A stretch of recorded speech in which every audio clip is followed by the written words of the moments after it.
Namaskar. Myself Gitika Pandya from Big Quick Learning, and I am very delighted to welcome you all in our Abacus Learning Series Class 2. In our Class 1, we learned what an abacus is. In today's Class 2, we will get to know about the basic structure of this Japanese Soroban abacus tool with its different parts. So I hope you are ready with your abacus tool, either physical or virtual.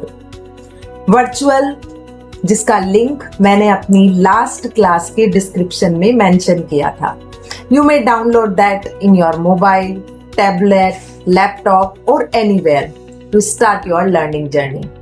But जैसा कि मैंने last class में भी कहा था, it's better to purchase a physical abacus tool. Because learning on physical abacus tool will give you better learning experience, as it helps you to improve the finger movements and will also help to get you good speed while doing calculation.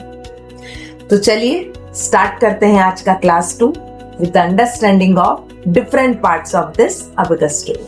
This is our Japanese Soroban master abacus tool having 17 rows. Let's start to understand the basic structure of this Japanese Soroban abacus tool with its different parts. At very first, we will start with this outer boundary around this abacus tool, which is rectangular in shape, and this is called as frame. The frame of the abacus tool holds all the other parts of this abacus tool firmly and safely inside. Now, inside this frame, we have the other parts of this abacus tool, like these white vertical lines holding the beads are known as rods. Each rod represents a different place value, such as ones, tens, hundreds, thousands, and so on. Here, you may notice that some rods are having black dot. These dots are called position markers, and these dots help us to identify the ones road very quickly. So usually the road having the dot which is just in center like this, leaving equal rods on both sides, is usually considered as ones road. The road next to the left of this ones road is your tens road, then it's your hundreds road, thousands, and so on. So when we will represent any number on this abacus tool, we will start with this center ones road, and as we move from the right to left, the place value increases. As you can see that this abacus tool is divided in two parts, upper part, lower part. Upper part is known as upper deck, lower part is known as lower deck. Each rod in upper deck is having one bead, which is known as heaven bead, and each rod in lower deck is having four beads, which are known as earth beads. The value of the upper bead on this center ones rod will be equals to 5, and the value of each lower bead on this center ones rod equals to 1. So on tens rod, upper bead will be equals to 50 and each lower bead will be equals to 10. On hundreds rod, upper bead equals to 500 and each lower bead will be equals to 100, and so on as per the rod.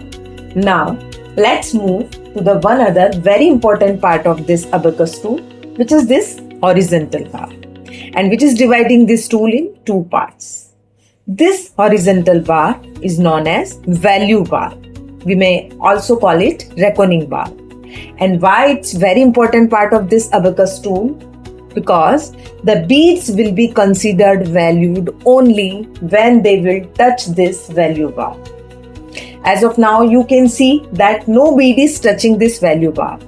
All lower beads and upper bead are away from this value bar. So right now we can say the value on my abacus tool is 0. To make the beads valuable, we need to touch them to this value bar like this. Like this. So let's repeat again all the important part of this abacus tool. This is frame.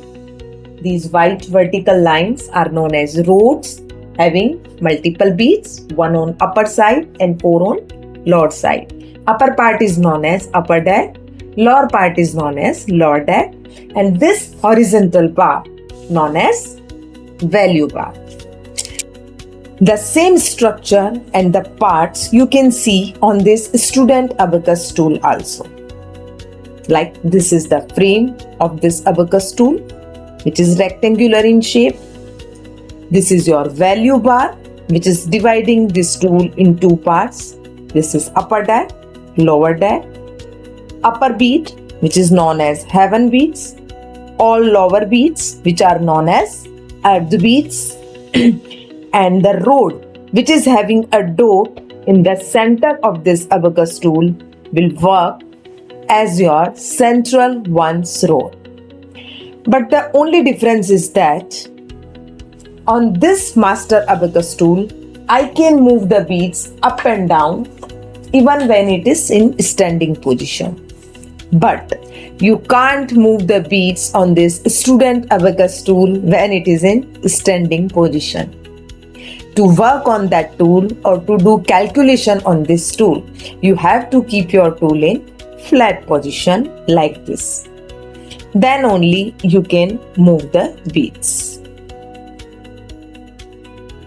I hope now you have understand very well the basic structure of this Japanese Soroban abacus tool with its different parts.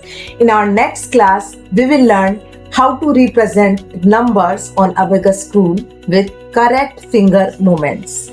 So be ready with your tool in the next class to move our learning journey ahead. Namaskar.